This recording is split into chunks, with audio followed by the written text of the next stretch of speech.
Formal nang kinasuhan ng kampo ng bilyonaryong si Enrique Razon si suspended Cavite 4th District Representative Kiko Barzaga sa Makati City Prosecutor's Office ngayong hapon ng Miyerkules, January 14, 2026.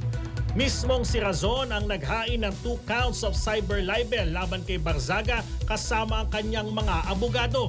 Tinawag naman ni Attorney Lawrence Arroyo, abogado ni Razon, na defamatory ang mga paratang ni Barzaga na ipinost pa sa social media na sangkot umano si Razon sa korupsyon at pangingikil bago ang 2025 elections. Aniya, hindi raw nila alam kung ano ba ang motibo ng mambabatas at no comment naman si Attorney Arroyo sa payag ni Barzaga na ipapakita nito ang mga ebidensya pagbalik niya sa Kamara. Seen the evidence, and the basis of this complaint of ours is precisely our position that what he said was false and malicious. Thank you. Okay, sige.